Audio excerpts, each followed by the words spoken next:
우리에게 주시는 말씀은 신약성경 마가복음 1장 29절부터 39절까지의 말씀입니다.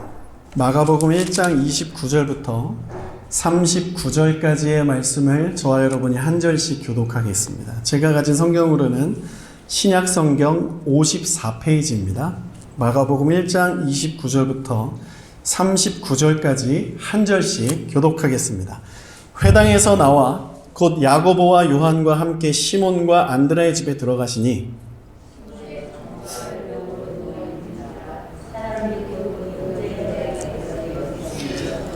나아가사 그 손을 잡아 일으키시니 열병이 떠나고 여자가 그들에게 수종드니라.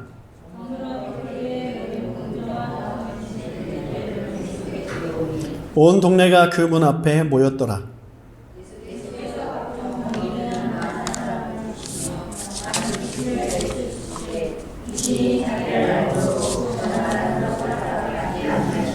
새벽 아직도 밝기 전에 예수께서 일어나 나가 한적한 곳으로 가사 거기서 기도하시더니 만나서 이르되 모든 사람이 주를 찾나이다.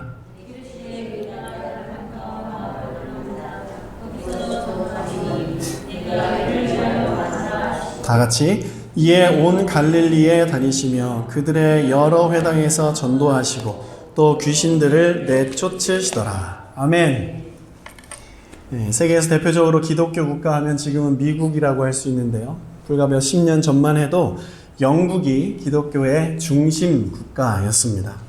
영국은 아직도 영향력 있는 세계 선교 훈련 센터들이 있고 신학교들을 보유하고 있는데 그러나 더 이상 이 영국을 기독교 국가라고 인정하기에는 무리가 있어 보이죠. 이미 1980년도부터 매주 4개의 교회가 문을 닫고 2개의 모스크, 무슬림 사당이 문을 열기 시작했습니다. 예수님은 열매로 그들을 알리라 이렇게 말씀하셨죠. 한때는 세계적인 부흥의 불길도 붙었었고 열방의 복음을 증거하는 자들이 세계 열방으로 흩어져 나가는 역사가 이 영국 안에 참 많이 있었습니다. 1970여 년부터는 교회에 아이들이 오는 수가 급격하게 줄어들면서 현재는 거의 전무한 상태에 이르게 되었죠. 캐나다에 오래 사시는 분들은 아실 거예요. 이 지역도, 이 나라도 이미 그런 일들이 상당 부분 진행되어 있습니다. 과거 해밀턴도 영적으로 굉장히 중요한 도시였습니다. 특히 평양 대부흥운동에 불을 지른 이 로버트 하디 선교사는 이 해밀턴 지역이에요. 세계적인 복음에 영향력을 끼쳤던 나라 혹은 도시가 시간이 지나면서 그 영향력을 찾아볼 수 없게 되는 경우들이 상당히 많이 있습니다. 예수님의 공생의 이 3년간의 중심 사역지는 우리가 잘 아는 것처럼 가버나움이라는 도시였어요. 가버나움에서 회당 예배가 개혁되고 그 안에 귀신들이 막 떠나가고 많은 질병들이 고쳐지는 기적들이 예수님을 통해서 행해졌습니다. 그러나 아쉽게도 가버나움은 구원받지 못했습니다. 주후 2세기경에 그 가버나움의 기독교가 잠시 부흥하는 듯 했지만 그 명맥을 이어가지는 못했어요. 예수님은 이 가버나움이라는 도시가 심판날에 소돔 땅과 같이 될 것이다 이렇게 선포하셨습니다. 그런 말씀을 가버나움에 행하셨는데 가버나움에 있는 사람들은 그 말씀을 중요하게 생각하지 않았습니다. 노아의 방주를 짓는 과정에서 120년 동안 저 산에서 방주를 짓는 일이 그 지역 사람들에게 퍼졌을 것이고 노아가 이 방주를 왜 짓는지를 이 지역 사람들이 잘 알았을 거예요. 그런데 결국 구원받은 사람은 노아와 그 가족 몇 명뿐이었죠. 왜 그 8명의 가족 외에 그 많은 사람들이 방주에 타지 못하고 구원받지 못했습니까? 120년 동안 선포되었던 그 말씀을 그 지역 사람들이 중요하게 생각하지 않은 거예요. 대한민국 교회는 급격하게 쇠락하고 있습니다. 그 원인은 주님의 말씀을 성도들이 중요하게 생각하지 않은 것입니다. 오늘 이 자리에 있는 분들은 모두 하나님의 말씀을 중요하게 생각하는 은혜가 있길 바랍니다. 우리가 하나님의 말씀을 대하고 들을 때 그 말씀에 반응하기를 축복하고요. 반응할 뿐만 아니라 순종하여 주님 오실 때까지 이 말씀 붙들고 살아가시기를 축복합니다. 오늘 말씀의 제목은 사명 지렛대라고 지었는데, 사명의 내용은 크게 세 가지예요.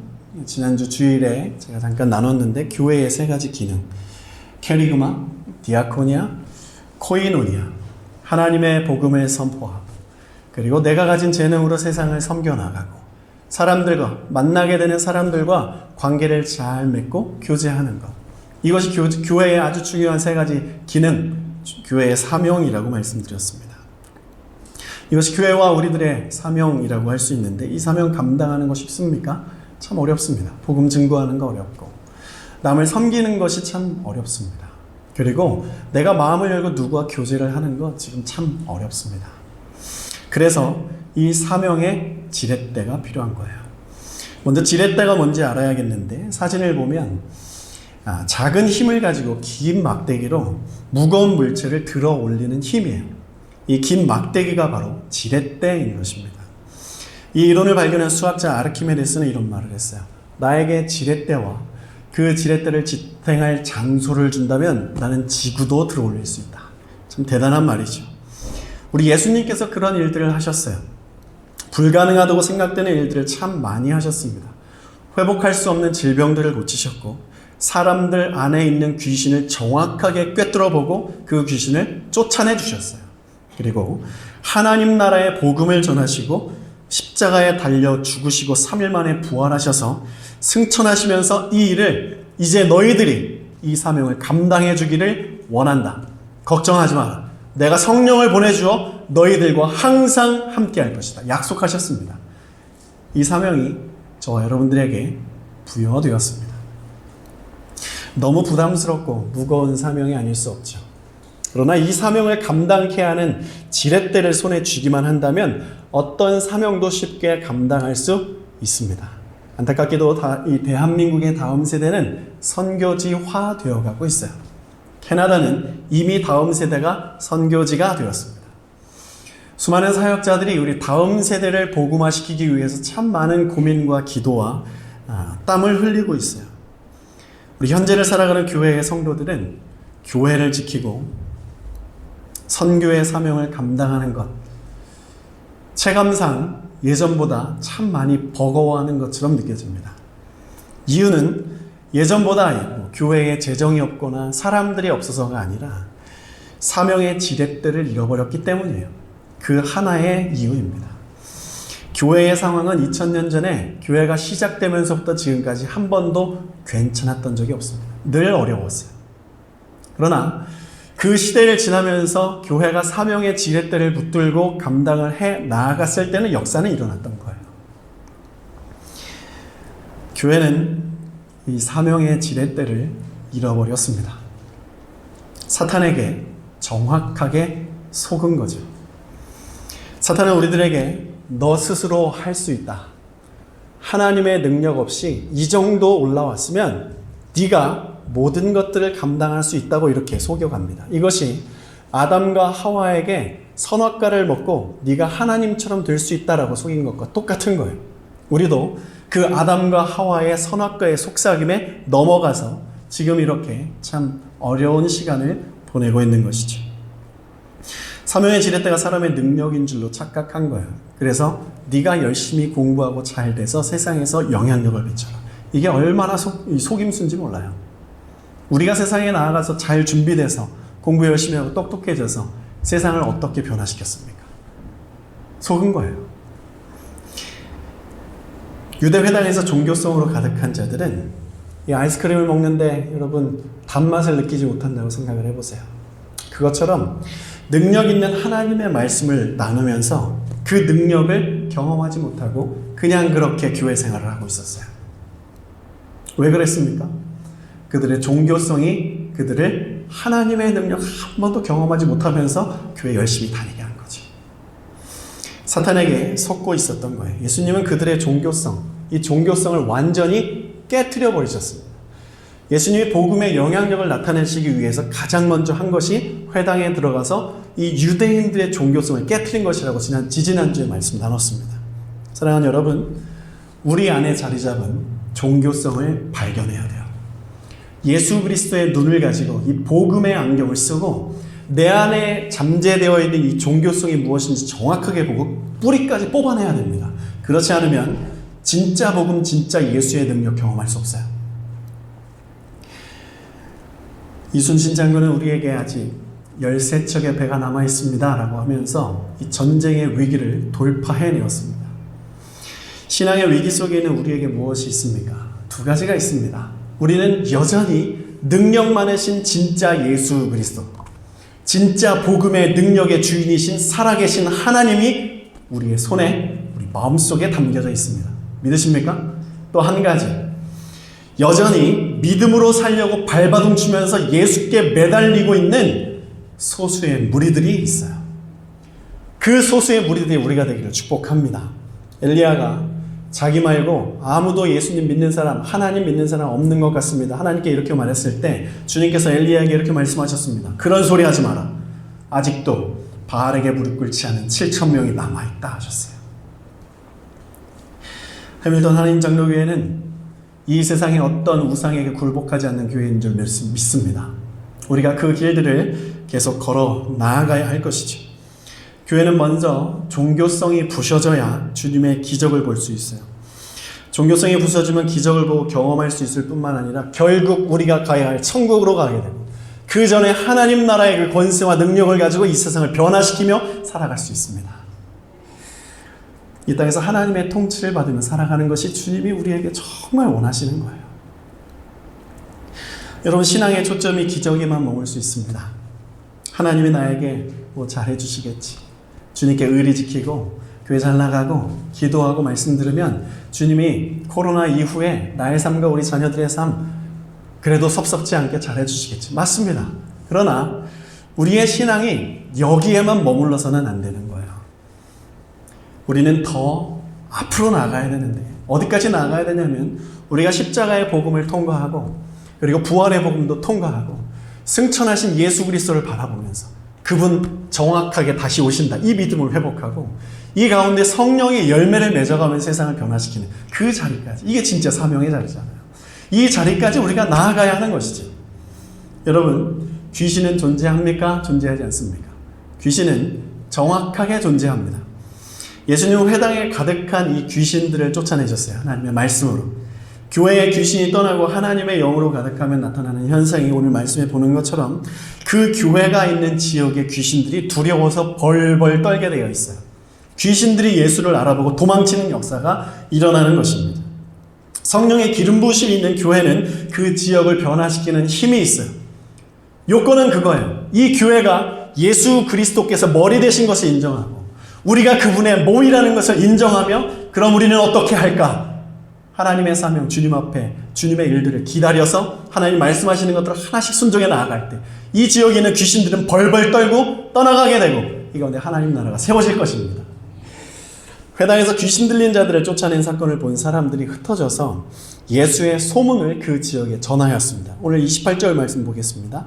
예수의 소문이 온 갈릴리 사방에 퍼지더라 이렇게 말씀을 하는데 여기서 우리가 주의 깊게 보아야 될 것이 있어요. 마가는 예수님의 기적을 예수님의 복음이라고 하지 않으시고 예수의 소문이다 이렇게 말했습니다. 이 땅에 얼마나 많은 사람들이 예수 그리스도의 소문을 듣고 교회로 찾아왔습니까? 교회 한번 와봐. 사업 잘 돼. 질병 해결돼. 자녀 대학부터 결혼 잘할 수 있어. 승진해. 위로받을 수 있어. 여러 가지 예수 그리스도의 그 기적의 소문들을 듣고 많은 사람들이 교회에 찾아왔습니다. 그렇게 신앙생활이 시작되면서 예수의 기적에만 관심을 가지고 거기에 머무는 신앙의 패턴들이 참 많이 있습니다. 예수의 소문은 복음을 전해 듣기 위한 수단일 뿐인데 그 수단이 우리 신앙의 목적이 되고 최종 결과가 되는 거예요. 그래서 교회가 앞으로 나아가지 못하고 영적으로 성숙하지 못하는 것입니다. 예수 믿는다는 사람들이 진정한 간증인 예수 믿고 변화된 나의 삶을 전하기보다는 예수님이 해주신 기적들만 이야기하고 멈추는 경우가 있어요. 교회 왔다가 교회를 떠나 다시는 교회 오지 않는 사람들이 많이 있습니다. 그들에 대한 책임이 상당 부분 교회에 다니고 있는 사람들에게 있어요. 먼지는 목회자에게 있습니다. 복음을 온전히 전하지 못하는 그 어려움이 있는 거예요. 그 실수가 있는 거예요. 또한 우리 성도들도 그들에게 예수 그리스도의 복음의 자리까지 이끌지 못하는 그런 나태함과 하나님 앞에서 그런 열심을 보이지 못한 그런 잘못들이 있는 것이죠. 우리가 예수로 살아야 돼요. 예수 소문으로 살면 안 됩니다. 예수 기적으로 살아도 안 돼요. 예수 기도 응답으로 살아도 안 돼요. 예수 복음으로 살고 예수 십자가로 살고 그 십자가 붙들고 예수 부활의 영광을 취할 때까지 인내하며 끊임없이 그 길 걸어가야 되는 것입니다. 예수 소문과 예수 기적만 전하면 교회는 온전한 사명을 감당할 수 없습니다. 우리는 예수 그리스도의 소문에 집중하기보다는 예수 그리스도의 그 복음에 더 많이 집중해야 돼요. 복음에 집중해야 영적인 성장이 있습니다. 여러분 교회 와서 신앙이 어느 정도 시점에 가면 거기에 멈추는 경우가 있어요. 영적 성장에 멈춘 이유는 딱 하나예요. 예수의 복음에서 멀어진 거예요. 주의 복음으로 나아가십시오. 교회가 추구하는 부흥은 교회에 사람들이 많이 오는 것이 아니에요. 이 복음을 듣고 영혼이 구원을 많이 받는 것입니다. 접근이 다른 거예요. 사람들이 우리 교회 많이 와야 돼. 이유가 무엇입니까? 영혼 구원이 일어나기 위해서요. 이게 교회의 참된 사명이죠. 이것이 먼저 그의 나라와 의를 구하는 것입니다. 이것이 세팅이 되면 이 모든 것을 너희에게 더하시리라. 이 사명이 제대로 정착되고 활성화되면 하나님께서 우리가 구하지 않고 마음속에 이 품고만 있는 그 소원을 이루어주시는 역사가 있는 것입니다. 우리의 삶은 우리가 이 먼저 그의 나라와 의를 구하는 이 초점만 명확하게 한다면 신경 쓸 것이 없어요. 주님이 다 서포트 해주시고 주님이 다 이끌어 가시고 푸른 초장 쉴 만한 물가뿐만 아니라 우리를 이 세상 가운데 높이 세워주실 것입니다. 우리 자녀도 걱정할 필요가 없어요. 우리가 하나님의 복음에 온전히 초점을 맞추기만 한다면 우리의 육신에 있는 모든 삶 걱정할 필요가 없습니다. 주님이 약속하셨어요. 형통하고 번성할 것이다. 사랑하는 여러분, 혹시 이 자리에 신앙생활을 시작한 지 얼마 안 되신 분들 계십니까? 그분들은 예수님의 기적을 경험할 수 있는 아주 좋은 시즌에 살고 계십니다. 무엇이든지 우리가 하나님 앞에 기도하면 주님이 응답하실 거예요. 그러나 우리가 기억해야 될 것은 기적은 복음을 깨닫게 하기 위한 수단일 뿐입니다. 기도하며 삶의 문제를 해결하고 우리의 소원이 성취되는 것, 여기에 만족하지 않기를 축복합니다. 거기에 만족하고 안주하면 신앙은 반드시 실패와 낙심과 좌절을 경험하게 될 거예요. 예수님의 제자들이 그랬습니다. 예수님의 제자들은 3년 동안 예수님 따라다니면서 우쭐했습니다. 예수님의 능력이 나의 능력인 줄 알았어요. 그리고 나도 이런 반열에 오른 줄로 생각했습니다. 그러나 그들에게는 3년이 지나도록 예수님이 십자가 지시기는 시간이 가까워오도록 예수님의 그 능력이 1도 없었어요. 한 예로 예수님이 십자가 지실 때가 다 되어 괴로워 산에 올라가서 제자들 몇 명을 데리고 기도를 하시는데 제자들에게 중보 기도를 부탁하시잖아요. 나를 위해서 기도해달라. 여기서 앉아서 기도 좀 해줘. 저희 가서 예수님 기도하고 돌아오시니 어떻게 하고 있었습니까? 자고 있었어요. 그게 제자들 예수님 3년 동안 따라다닌 영적인 실력이었습니다. 기적은 경험했지만 예수의 복음에는 이르지 못하고 있는 것이죠. 복음에 이르지 못할 뿐만 아니라 그것을 이해도 하지 못하고 있었어요. 십자가 눈앞에 있는데 주님 그렇지 않습니다. 가지 마십시오. 이렇게 예수님의 바지 저고리를 붙들고 있었어요. 그리고 십자가가 그 앞에 세워지자 모두 예수를 버리고 도망쳤죠. 여러분 예수 믿고 최소 3년간은 기적이 활발하게 여러분들의 삶에 역사할 수 있습니다. 이게 성경이 개런티한 거야. 그러나 어느 시점에 가면 성령께서 예수 그리스도의 그 십자가의 복음을 들고 여러분들에게 도전하실 거예요. 이 복음 정말 받을 수 있냐? 그리고 그 복음 앞에서 제자들처럼 도망치는 나 자신을 발견해야 됩니다. 그래야 우리가 복음을 붙들 수 있는 소망이 있는 거예요. 내가 예수 복음 앞에서 철저히 도망쳤구나. 그 나를 발견해야 돼요. 내가 교회는 다니지만 믿음은 없었다는 것이 발견되는 그 시점. 발견하셨습니까? 발견하시고 돌아오셨습니까? 그때 나의 신앙의 연수와 신앙의 깊이가 비례하지 않는다는 것을 발견하게 되는 그 시점. 영적으로 낙심하는 시점. 신앙생활 열심히 한다고 생각하는데 여러분들 자신의 예수가 없는 것이 너무 확실하게 느껴져서 하나님 앞에 좌절하고 낙심한 적 있으십니까? 그 낙심이 여러분들에게 필요합니다. 우리 모두에게 필요해요. 그러면 내가 예수를 믿는 것이라고 착각했던 모든 허물을 다 짊어지고 십자가에서 그 죄를 해결하신 예수께서 부활하셔서 우리에게 다가오실 거예요. 우리가 영적으로 낙심하고 좌절해야 주님이 다가오십니다. 제자들에게 예수님께서 부활하셔서 다시 찾아가셨던 것처럼 회복은 여기에 있습니다. 복음의 능력은 여기서부터 시작해요. 영적인 좌절과 낙심, 아무것도 할 수 없고 기도조차 할 수 없는 영적인 소진 상태. 그때 하나님 앞에 그냥 앉아있을 때 주님이 찾아오실 거예요. 저는 사역을 하면서 그런 경험을 했어요. 20대 초반부터 교회에서 전도사로 사역을 시작했는데 30대가 되면서 철저히 무너지기 시작했습니다. 신대원을 졸업한 나이가 29살이었고 전임 사역을 시작한 게 30살이었어요. 이제 예수님처럼 나도 공생애가 시작되었다. 하나님의 그 말씀을 내 삶에 그냥 끼워 맞췄습니다. 하나님의 말씀에 내가 들어간 게 아니라 말씀을 내가 끼워 맞춘 거예요. 거기서부터 영적으로 균열해 가고 주님과 멀어졌지만 사역은 열심히 하는 왕 바리새인의 모습이 제 안에 있었습니다. 거기서 저는 철저하게 좌절에 빠졌어요. 그러나 사역을 멈추진 않았어요. 그러다가 이제는 안 되겠다 싶어서 제 사역을 멈췄습니다. 이제 목회를 그만두고 택시 운전을 해야겠다. 이런 마음을 먹고 있던 차에 하나님께서 순회 선교단이라는 단체에서 하는 일주일 정도 하는 수련회, 이 복음학교라는 곳에, 여러분 유튜브에서 보신 분들은 아실 거예요. 김용희 선교사님이라는 분의 그 십자가 복음의 강의를 듣고 철저히 그 십자가의 복음을 경험하고 만났습니다. 거기서 나의 죄된 속성, 왕 바리새인, 하나님의 말씀을 들고 있으면서도 성도들을 천국으로 보내지 않고 지옥으로 보내는 내 자신을 발견하게 된 거예요. 저는 그때 모태신앙 30년, 교회 중요한 부서와 공동체는 다 들어가 있었고 정말 믿음 좋은 것처럼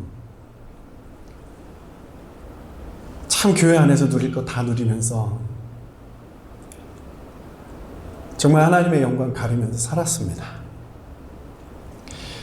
그런데 내 안에 영적인 좌절과 낙심이 찾아왔던 그 30살 그때 하나님께서 복음을 들고 복음의 메시지, 똑같이 들었던 그 메시지를 다시 들고 찾아오시면서 내 양을 먹여라 말씀하시는 그 음성이 이전에 들었던 것과는 달리 살아계신 하나님의 음성으로, 그 이후부터는 성경을 펼치면 성경이 3D로 막 올라오는 거예요.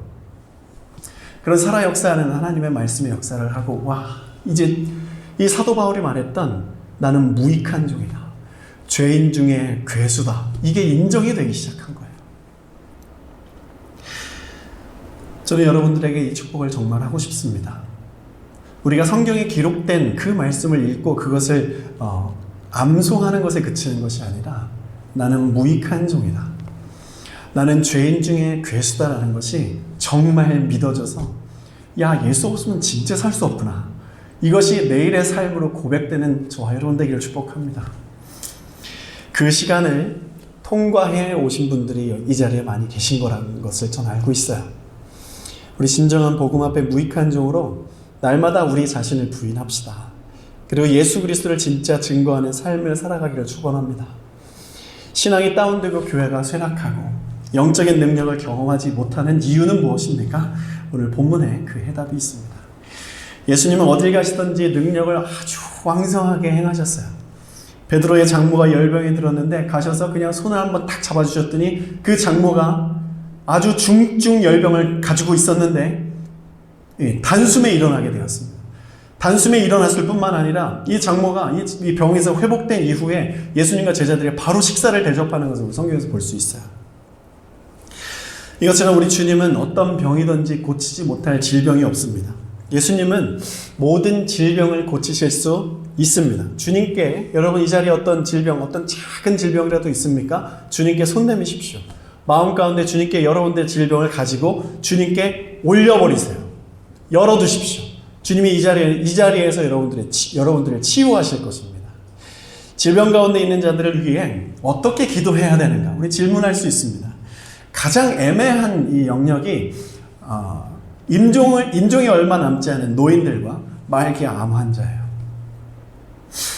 그 영역에 대해서 사람들은 이렇게 이해합니다. 연세가 많으시니까 혹은 말기 암에서는 가능성이 없으니까 의학적으로 끝난 거니까 그냥 조용히 천국 가시도록 우리가 그렇게 기도해드리자 이렇게 이해하는 경우도 참 많이 있어요. 이건 우리가 하나님의 자리에 올라서는 것입니다. 하나님은 그런 기도를 원하시지 않아요. 하나님은 우리에게 기도라는 이 기능을 주셨을 때 이 부정적인 것들을 그냥 부정으로 남겨두고 하나님 이거 부정적입니다라고 그렇게 기도의 형식으로 하나님께 올려드리기를 원하지 않으세요. 기도는 그렇게 주신 게 아니에요. 기도는 기본적으로 부정적인 것을 긍정적으로 바꾸는 것입니다. 기도의 기본적인 세팅이 그거예요. 그런데 우리가 우리 마음대로 우리의 판단대로 이거는 아니야. 더 이상 가망이 없어. 이렇게 기도하는 건 기도가 아니에요. 그건 믿음도 아닙니다. 질병은 부정적인 것입니다. 모든 질병은 하나님 앞에 고쳐달라고 기도해야 되는 거예요. 우리는 무조건 회복을 위해서 기도해야 됩니다. 어떤 질병이 닥쳤을 때. 고쳐지고 고쳐지지 않는 건 하나님의 영역이에요. 기도는 무조건 회복을 위해 기도하는 것입니다. 예수님은 죽은 나사로도 살리셨어요. 마르다와 마리아가 예수님이 뒤늦게 장례식장에 참여했을 때 이렇게 말했죠. 예수님, 조금만 일찍 오셨으면 우리 나사로가, 우리 오빠가 살아났을 것입니다. 예수님께서 말씀하십니다. 그런 생각하지 말아라. 나는 부활이요 생명이다. 나사로야 나오너라 하였더니 장례식이 진행되는 중간에 무덤을 열고 미라가 되어서 나사로가 걸어 나오는 거예요. 여러분, 기도는 이런 것입니다. 예수 그리스도의 이름으로 기도한다는 건 이런 능력이 있는 거예요. 불가능을 가능케 하는 거예요. 여러분, 우리는 죽음을 바라는 기도를 하지 않습니다. 어떤 상황에서라도 늘 살리는 기도를 하시는 저와 여러분 되기를 바라요. 교회도 마찬가지입니다. 여러분, 교회는 회복해야 됩니다. 이 땅에 수많은 교회가 사람의 실수와 분열로 참 많이 사라졌다고 해서, 어려움을 겪고 있다고 해서 교회에 소망이 없습니까? 그렇지 않아요. 교회에 소망이 없다고 생각하는 어떤 그 사람의 마음이 질병이 있는 거예요. 많은 교회가 그렇게 연약하고 능력이 없는 것 같다고 해서 교회에 대해서 우리가 소망을 내려놓을 수는 없는 거예요. 그건 성경을 믿는 것이 아닙니다. 성경은 분명히 기록합니다. 제가 믿는 살아있는 하나님의 말씀인 이 성경에서는 교회는 능력의 예수, 왕의 왕 예수, 늘 살아계시고 이전에도 계셨고 이제도 계시고 장차 오실 그 예수 그리스도께서 머리시고 교회의 성도들은 그분의 몸이다. 주님은 생각하시고 명령하시고 우리 몸은 그 말씀에 순종하여 이 세상을 밝게 비추는 빛과 소금의 사명을 감당한다. 이게 교회에 주신 하나님의 살아있는 생명의 기능이에요. 그런데 우리 눈앞에 펼쳐지는 교회가 없어지고 교회가 쇠락하는 그런 현상들, 그런 결과들을 바라보고 교회에 소망이 없다고 말하는 것은 우리 자신, 그 생각을 하는 그 자신이 영적으로 질병이 걸려있다는 뜻이에요. 34절 보겠습니다. 예수께서 각종 병이 든 많은 사람을 고치시며 많은 귀신을 내쫓으시되 귀신이 자기를 알므로 그 말하는 것을 허락하지 아니하시더라 이렇게 말씀하십니다. 이 말씀 하반절에 예수님은 귀신들에게 예수님을 아무에게도 말하지 말라 이렇게 허락하지 않는다. 너희들이 나에 대해서 세상에 어떤 사람들에게 말하는 걸 허락하지 않는다 이렇게 말씀하셨어요. 귀신이 전하는 성경 지식은 복음이 아니기 때문이죠. 그들은 믿지 않습니다. 이 말씀을 이렇게 적용해 볼 수 있어요. 예수 그리스도의 이 복음을 자신의 삶의 수단으로 사용할 수 있는 겁니다. 예수 그리스도의 이 복음, 기독교의 이념과 사상, 이 정신을 정치적인 수단과 도구로 사용할 수 있는 거예요.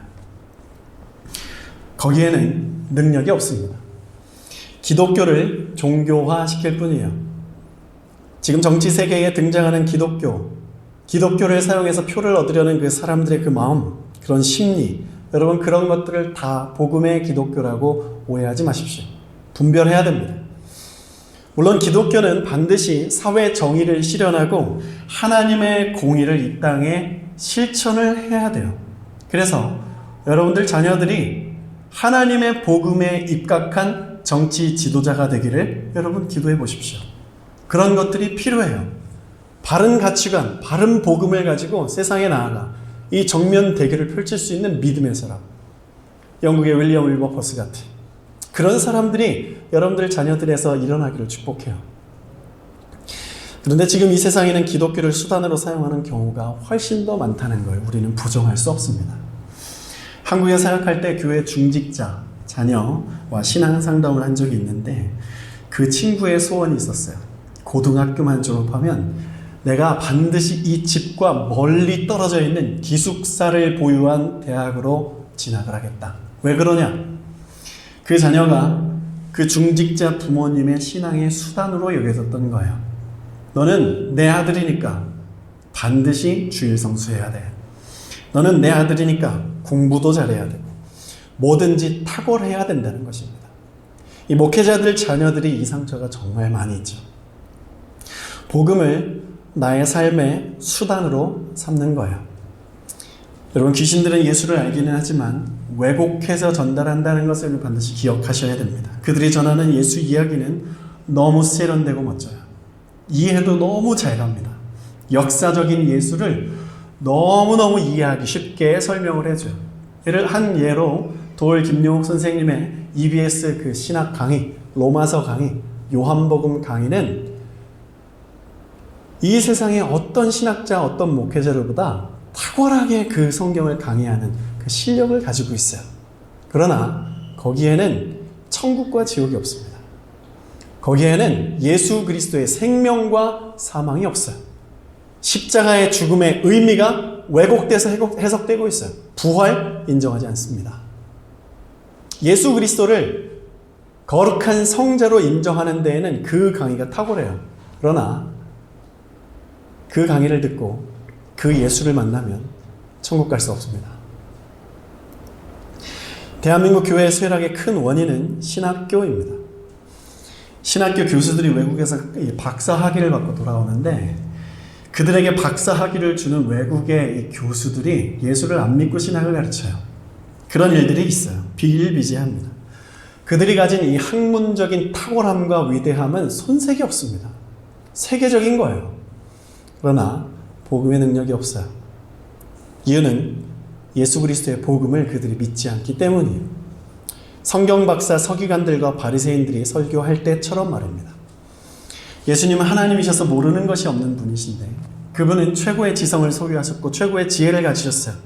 때로는 그 하나님의 그 놀라운 지혜와 심오한 것들을 깨닫게 하는 그 지성적인 사역을 하시기도 하셨지만 예수님이 선호하는 사역은 따뜻한 가슴으로 사역하는 거였어요. 예수님은 설교를 하실 때도 있었지만 삶으로 복음을 증거하는 것을 더 많이 하셨습니다. 여러분, 십자가는 어디로 믿는 것입니까? 십자가는 머리로 믿는 게 아니에요. 머리로 믿었다면 교회는 지금 이 시대에 이 대한민국 교회만 놓고 봤을 때 교회는 정말 폭발적인 역사가 일어나야 돼요. 이 머리로 이론으로 십자가에 대해서 이야기할 수 있는 이 방대한 분량의 지식들이 이 세상에는 이전보다 탁월하게 차고 넘쳐요. 그러나 교회는 힘을 잃고 있어요. 십자가는 여러분 머리로 이해하는 것이 아니고 머리로 지는 게 아닙니다. 십자가는 우리의 가슴으로만 질 수 있어요. 부모가 자녀를 머리로 사랑하는 것과 가슴으로 사랑하는 것에는 그 나중의 열매와 나중에 관계에 아주 큰 영향을 미칩니다. 우리에게 뜨거운 가슴에 열정과 촉촉한 눈물이 그 어느 때보다도 필요하죠. 예수님의 사역에는 늘 큰 능력이 있었습니다. 우리 해밀턴 한인 장로교회 여러분들의 삶에 늘 예수님의 큰 능력이 있길 축복해요. 아무리 어려운 문제 앞에서도 주님은 늘 쉽게 일하셨어요. 말씀 한마디면 거기서 역사는 바로 일어났어요. 예수님의 사명 지렛대는 무엇일까? 35절이 그 답입니다. 35절, 새벽 아직도 밝기 전에 예수께서 일어나 나가 한적한 곳으로 가서 거기서 기도하셨다. 무엇입니까? 사명의 지렛대는 예수님의 기도 생활에 있는 거예요. 교회는 말씀과 기도에 올인해야 됩니다. 특별히 기도가 뜨거운 교회가 하나님께 쓰임받습니다. 하나님과 깊은 교제를 하기 위해서 예수님께서 새벽을 깨우셨습니다. 또한 그 자리에서 하지 않으시고 밖으로 나아가셨어요. 여러분 아침에 눈 뜨자마자 하나님께 기도하시는 분들 있습니까? 침대 위에서 일어나자마자 기도해 보신 분들 계십니까? 무릎을 꿇고 눈을 감습니다. 어떤 일이 일어납니까? 다시 잠이 와요. 침대 위에서 하나님 앞에 일어나자마자 기도하려고 하는 생각은 내 자신을 너무 과대평가하는 거예요. 침대를 박차고 나가야 돼요. 침대를 박차고 내 방을 나가면 어떤 위험들이 도사립니까? 컴퓨터 앞에 앉으면 안 됩니다. 책상 앞에 앉아서 안 돼요. 거실에 앉아서도 안 됩니다. 내 손에는 늘 핸드폰이 들려있기 때문이에요. 하나님의 말씀은 성경과 나만 존재하는 그 공간을 우리가 확보해 나가야 되는 거예요. 주님의 얼굴을 구할 장소와 시간을 꼭 가지시기를 바라요. 기도는 여러분 성도를 능력 있게 합니다. 기도는 사명의 지렛대예요. 기도는 성도들을, 교회를 거침없게 하고 세상을 변화시키는 힘이 있습니다. 우리가 기도를 회복해야 할 것입니다. 아르키메데스가 지렛대와 지탱할 장소만 준다면 지구도 들 수 있다고 했던 말을 떠올려 보십시오. 우리는 기도하여 성령 받고 그 성령의 능력으로 세상을 다시 들어올릴 수 있어요. 교회를 들어올릴 수 있을 뿐만 아니라 교육계를 들어올릴 수 있고 정치계를 들어올릴 수 있습니다. 우리가 복음을 잃어버렸을 뿐, 우리가 복음을 다시 찾고 사명의 지렛대 이 기도를 붙들면 교회는 세상을 다시 일으켜 세울 수 있는, 세상을 변혁시킬 수 있는 가장 강력한 공동체가 될 것입니다. 우리 사명의 지렛대 기도를 회복합시다. 대한민국 교회의 부흥은 우리 믿음의 선조들의 기도의 양과 비례했어요. 여러분 질을 추구하지 마십시오. 기도에 있어서는 질을 추구하는 게 아니에요. 기도의 양이 확보되어야 기도의 질은 그 뒤에서 따라오는 거예요. 기도를 많이 해야 기도의 질이 열려지는 것입니다. 무엇이든지 기도하십시오. 기도하는 그때 성령께서 하나님이 원하시는 기도를 여러분들의 입술에 탁탁 넣어주실 거예요. 믿음으로 우리 자녀들을 위해 밤을 새워 기도하던 그 믿음의 선조들의, 우리 부모님들의 그 기도를 지금 여기 있는 모든 부모님들이 다시 그 바톤을 이어받기를 원해요. 사랑하는 여러분, 우리 다시 기도로 화력을 높여야 됩니다. 자녀 양육, 이 한 문장을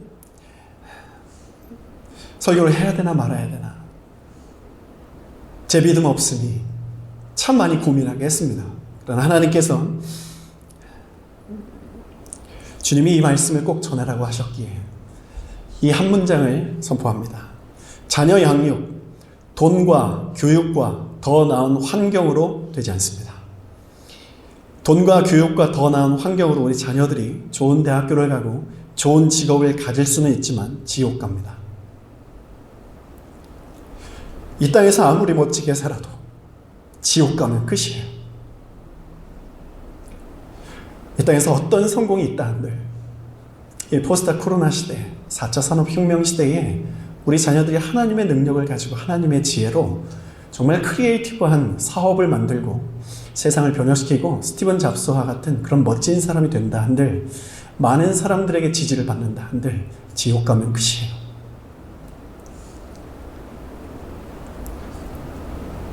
우리 자녀들을 지옥으로 몰지 않을 수 있는 방법은 이 사명의 지렛대를 붙드는 것뿐입니다. 우리의 말로 안 돼요. 우리는 그 자녀들을 지킬 수 없어요. 세상이 어떤 세상인데 우리가 자녀들의 세상에 그 시대를 읽을 수나 있습니까? 못 읽습니다. 우리도 그런 시대를 지나왔어요. 우리의 시대 우리 부모님들이 컨트롤할 수 있었습니까? 없었습니다. 근데 우리는 왜 여기 앉아 있습니까? 부모님들이 말없이 골방에서 우리를 위해서 눈물을 흘린 것, 그것뿐이에요. 우리가 기도의 화력을 높여야 교회가 성령의 기름 부으심을 받아야 하는 이유가 여기 있습니다. 교회가 좀 더 나아지고 기능적으로 그리고 시스템적으로 좋아지는 것, 그거 허사입니다. 교회가 기도하지 않으면 아무리 좋은 시스템이 갖춰진들 그 안에 사꾼들만 키울 뿐이에요. 교회가 재정이 많아져서 신학교를 도운다 한들 그 신학교는 거짓된 지도자들만 양성할 뿐입니다. 기도하지 않고 가는 헌금과 기도하지 않고 가는 도네이션, 이 모든 것들, 기도하지 않고 자녀들에게 투자하는 이 교육의 재정들, 여러분 다시 회수하고 기도하고 다시 흘려보내야 되는 것입니다. 우리는 기도로 새 시대를 준비할 뿐만 아니라 그 시대를 열고 살아가야 돼요. 이 세상 속에서 복음의 능력이 어떻게 지혜가 있는지 보여줘야 됩니다. 그러나 그 중심의 근원에는 우리 자녀들과 이 세상을 천국으로 어떻게 인도할 수 있을까? 그것을 고민하면서 나아가야 되는 것이죠. 보이는 것보다 보이지 않는 것이 훨씬 더 험악합니다. 우리가 기도의 화력을 높이게 될 때 해밀턴의 한인들은 해밀턴 한인 장로교회를 주목하는 게 아니라 예수 그리스도를 주목하게 될 거예요. 해밀턴 한인 장로교회에 나오는 것이 아니라 예수 그리스도의 몸된 교회로 들어오게 되는 것이죠. 해밀턴 한인 장로교회는 이민교회의 이미지를 탈피할 것입니다. 우리 교회는 예수가 주인 되시고 운행하시는 교회입니다. 이민교회가 겪는 어려움들을 피해갈 수는 없겠지만 그 어려움에 머물러서 힘들어하진 않을 거예요. 돌파하고 하나님 나라의 통치가 임하여 세계 열방을 구원하시길 원하시는, 그 구원하시기 위해서 지금도 함께 나의 사역에 동참할 자들을 찾으시는 그 주님의 동역자로 이 교회가 서나아가실 것입니다. 여러분 조인하십시오. 사랑하는 여러분, 기도의 방법을 모르겠다 하지 마시고 우리가 이 훈련을 하면 됩니다. 아무것도 하지 않고 내가 하나님 앞에 뭘 가지고 나갈까, 어떤 말을 할까, 그런 거 하지 마시고 주님 앞에 그냥 예수님, 예수의 이름의 능력이 있다고 하였으니, 베드로는 내가 은과 금은 없거니와 나에게는 예수 그리스도의 그 이름이 있다. 그 이름으로 명하노니 일어나 걸어라, 이렇게 말씀하셨어요. 그냥 10분 동안 예수님, 나의 구원자, 십자가를 지신 주님, 내 죄를 사하신 주님, 이것만 외쳐주고 10분 동안 이 일만 해보십시오. 여러분들의 꿈이 달라집니다. 인생이 달라질 거예요. 우리 자녀들, 다음 세대들 10분 동안 하루에 정말 이게 이제 미쳤다고 생각할 정도로 그냥 아침에 일어나거나 어느 시간을 10분을 딱 붙잡고 예수님 이것만 10분 동안 외치고 그리고 여러분들의 삶을 시작하십시오. 그러면 역사가 반드시 일어납니다. 그 안에 여러분들에게 예수님의 이름을 10분 동안 외치는 가운데 여러분들 마음속에는 죄가 깨달아질 거예요. 여러분들 마음속으로부터 이 주체할 수 없는 눈물이 여러분들 가슴을 치고 그 눈으로 뜨거운 눈물이 흘러내는 것을 경험할 수 있을 거예요. 여러분, 우리는 이제 매월 첫째 주 금요일 저녁에 이 자리에서 성령의 기도 학교를 열 것입니다. 기도로 이 시대를 돌파해 나갈 거예요. 그 자리에 참여하시고 기도하는 자리라면 어디든지 참여하셔서 기도의 화력을 높이는 저와 여러분 되시기를 바랍니다. 사명의 지렛대는 기도입니다. 이 기도를 붙들고 이 지구를 들어 올리시는 저와 여러분 되기를 축복합니다. 우리 다 같이 기도하겠습니다. 먼저 기도할 것은 하나님, 우리가 이제 기도의 양을 늘리겠습니다. 또한 우리 자녀들의 기도, 교회를 향한 기도, 이 세계 열방을 향한 기도, 코로나를 바라보는 우리의 시각과 그 기도의 내용도 바꿔가기를 원합니다. 하나님, 새 시대가 다가오고 있고 우리 자녀들이 이 새 시대를 맞이하게 될 텐데 먼저는 이들이 사명지렛대 이 기도를 장착하게 해주십시오. 우리 부모가 이 자녀들을 어떻게 양육할 것인가, 성령으로 양육하게 하십시오. 기도로 양육하게 하십시오. 그리하여서 인내하며 기도하는 이 기도로 말미암아 이 기도의 잔이 차오를 때 우리 자녀들이 어느 순간 그 입술과 그 삶으로 하나님을 향하는 시선, 하나님께 그 발걸음을 돌리는 것을 보게 하여 주십시오. 이 교회가 아버지 하나님의 그 역사, 기도의 사명의 지렛대를 갖고 주님께서 주신 그 사명을 주님 쉽게 감당하는 그런 교회가 되기를 간절히 소원합니다. 주여, 내게 사명의 지렛대, 이 기도의 사명을 허락하여 주시옵소서. 우리 교회가 기도에 뜨겁게 타오르는 교회 될 수 있도록 인도하여 주십시오. 다 같이 주님 앞에 기도하며 나가겠습니다. 나사가 걸어 나오는 거예요. 여러분, 기도는 이런 것입니다. 예수 그리스도의 이름으로 기도한다는 건 이런 능력이 있는 거예요. 불가능을 가능케 하는 거예요. 여러분, 우리는 죽음을 바라는 기도를 하지 않습니다. 어떤 상황에서라도 늘 살리는 기도를 하시는 저와 여러분 되기를 바라요. 교회도 마찬가지입니다. 여러분, 교회는 회복해야 됩니다.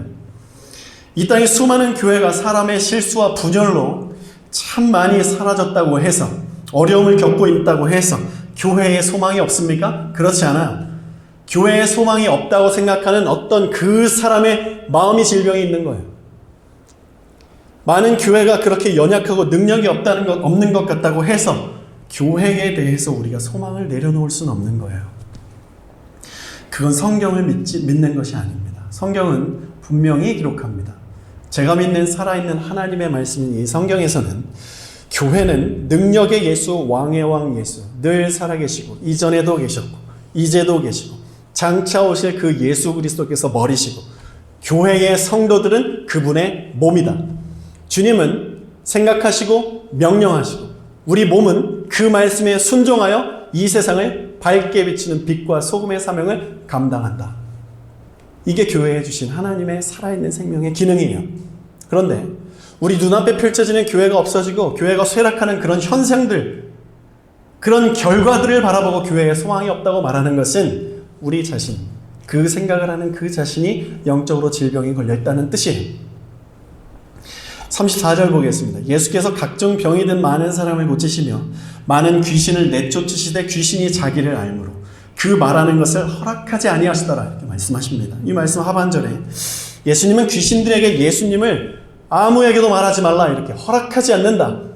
너희들이 나에 대해서 세상에 어떤 사람들에게 말하는 거 허락하지 않는다 이렇게 말씀하셨어요. 귀신이 전하는 성경 지식은 복음이 아니기 때문이죠. 그들은 믿지 않습니다. 이 말씀을 이렇게 적용해 볼 수 있어요. 예수 그리스도의 이 복음을 자신의 삶의 수단으로 사용할 수 있는 겁니다. 예수 그리스도의 이 복음, 기독교의 이념과 사상, 이 정신을 정치적인 수단과 도구로 사용할 수 있는 거예요. 거기에는 능력이 없습니다. 기독교를 종교화시킬 뿐이에요.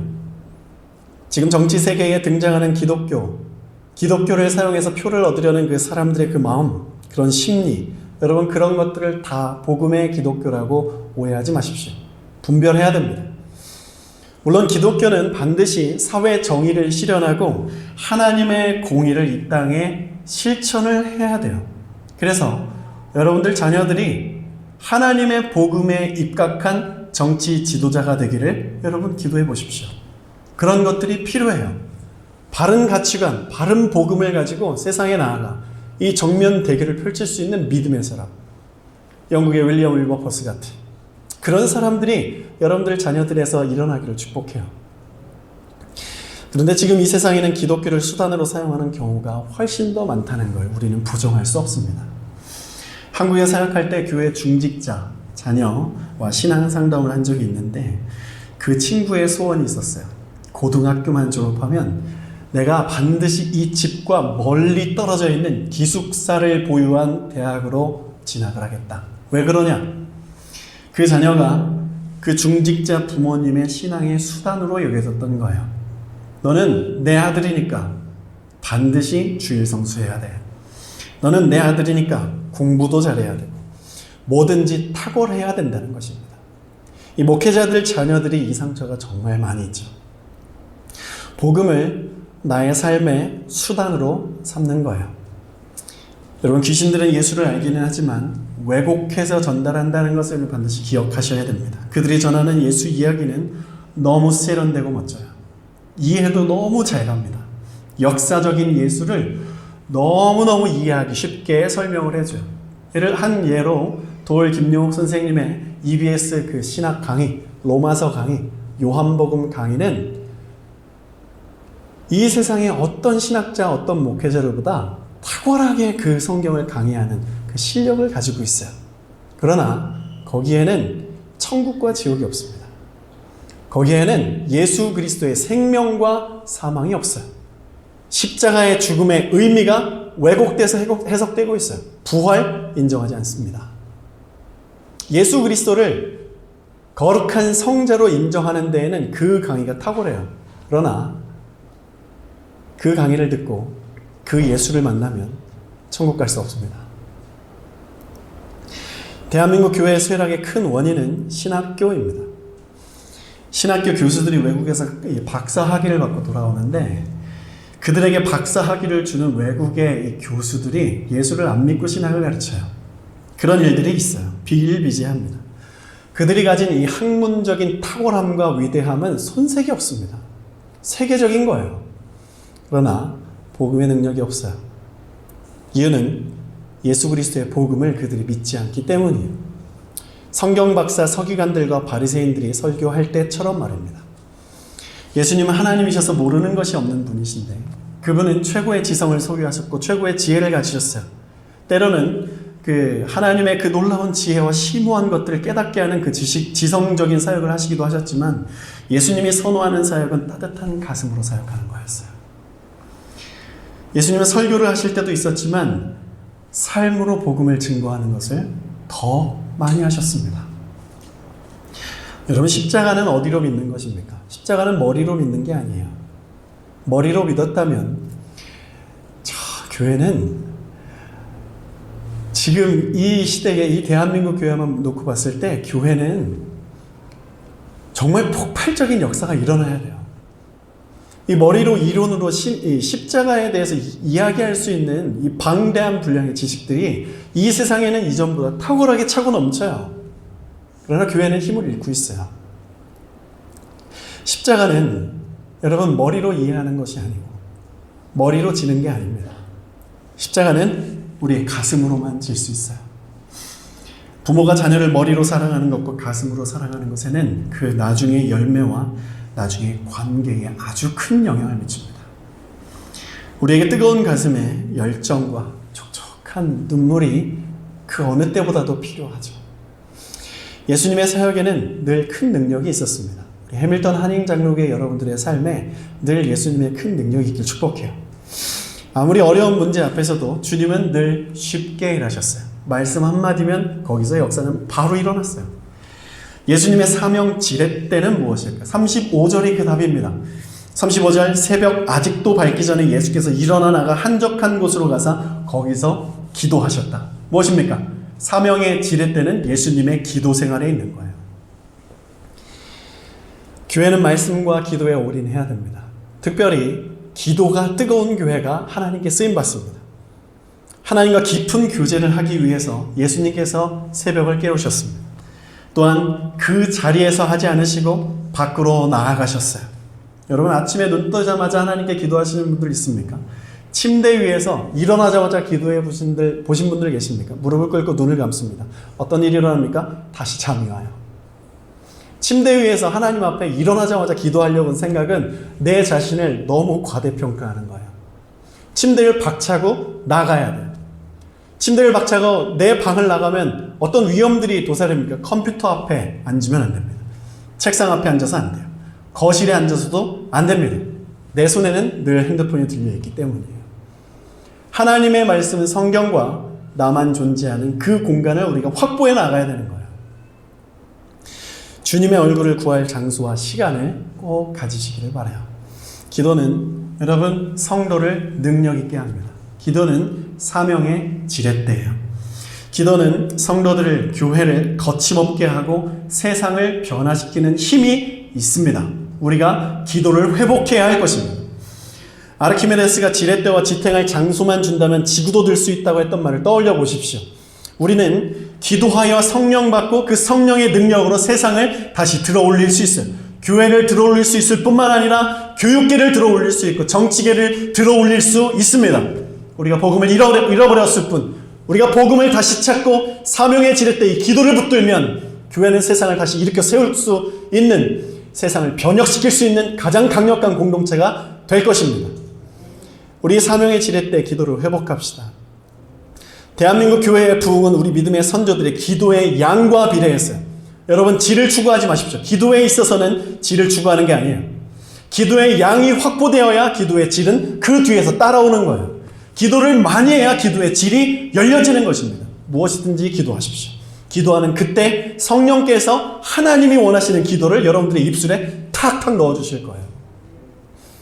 믿음으로 우리 자녀들을 위해 밤을 새워 기도하던 그 믿음의 선조들의, 우리 부모님들의 그 기도를 지금 여기 있는 모든 부모님들이 다시 그 바톤을 이어받기를 원해요. 사랑하는 여러분, 우리 다시 기도로 화력을 높여야 됩니다. 자녀 양육, 이 한 문장을 설교를 해야 되나 말아야 되나, 제 믿음 없으니 참 많이 고민하게 했습니다. 그러나 하나님께서 주님이 이 말씀을 꼭 전하라고 하셨기에 이 한 문장을 선포합니다. 자녀 양육, 돈과 교육과 더 나은 환경으로 되지 않습니다. 돈과 교육과 더 나은 환경으로 우리 자녀들이 좋은 대학교를 가고 좋은 직업을 가질 수는 있지만 지옥 갑니다. 이 땅에서 아무리 멋지게 살아도 지옥 가면 끝이에요.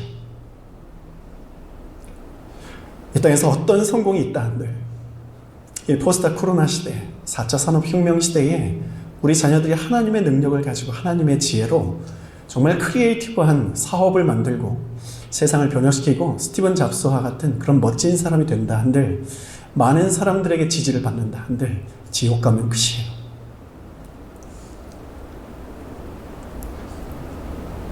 우리 자녀들을 지옥으로 몰지 않을 수 있는 방법은 이 사명의 지렛대를 붙드는 것뿐입니다. 우리의 말로 안 돼요.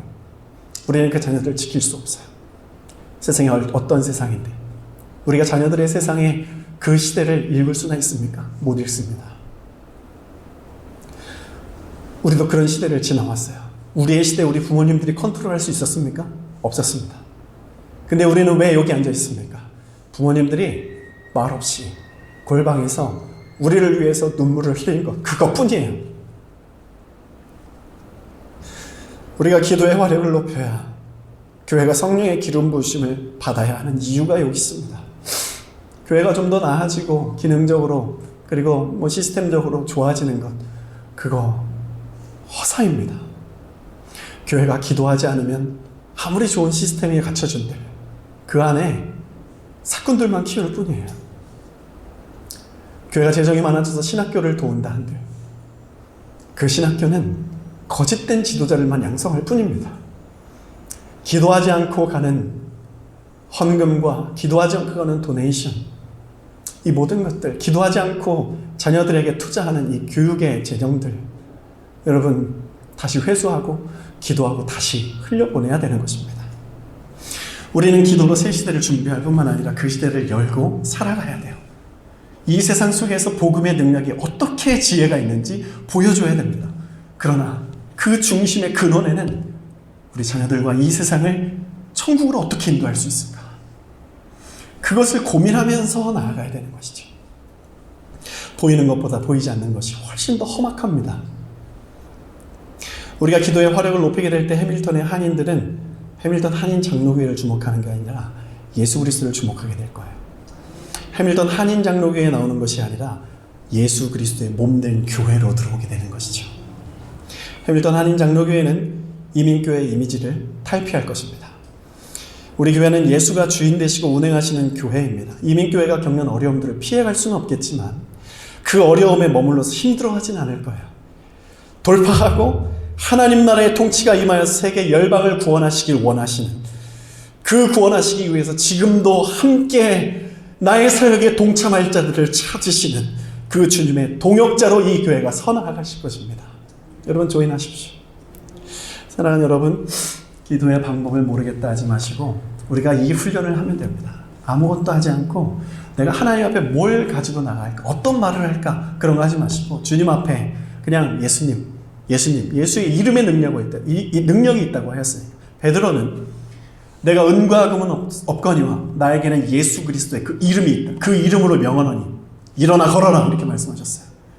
그냥 10분 동안 예수님 나의 구원자, 십자가를 지신 주님, 내 죄를 사하신 주님, 이것만 외쳐주고 10분 동안 이 일만 해보십시오. 여러분들의 꿈이 달라집니다. 인생이 달라질 거예요. 우리 자녀들, 다음 세대들 10분 동안 하루에 정말 이게 이제 미쳤다고 생각할 정도로 그냥 아침에 일어나거나 어느 시간을 10분을 딱 붙잡고 예수님 이것만 10분 동안 외치고 그리고 여러분들의 삶을 시작하십시오. 그러면 역사가 반드시 일어납니다. 그 안에 여러분들에게 예수님의 이름을 10분 동안 외치는 가운데 여러분들 마음속에는 죄가 깨달아질 거예요. 여러분들 마음속으로부터 이 주체할 수 없는 눈물이 여러분들 가슴을 치고 그 눈으로 뜨거운 눈물이 흘러내는 것을 경험할 수 있을 거예요.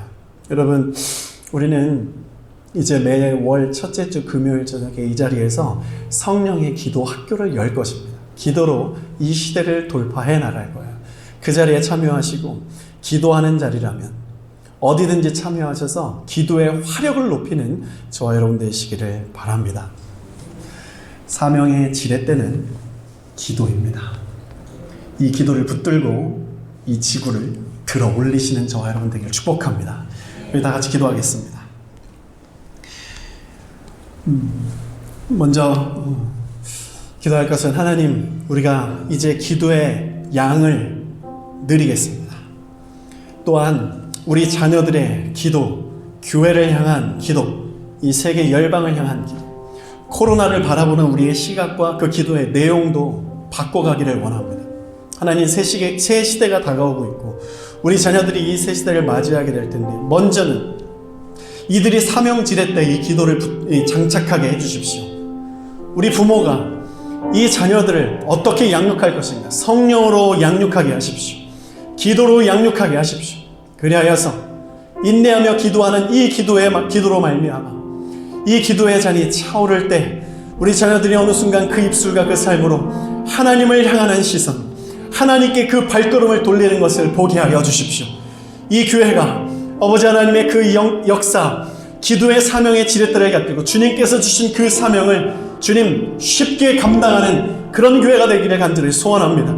주여, 내게 사명의 지렛대, 이 기도의 사명을 허락하여 주시옵소서. 우리 교회가 기도에 뜨겁게 타오르는 교회 될 수 있도록 인도하여 주십시오. 다 같이 주님 앞에 기도하며 나가겠습니다.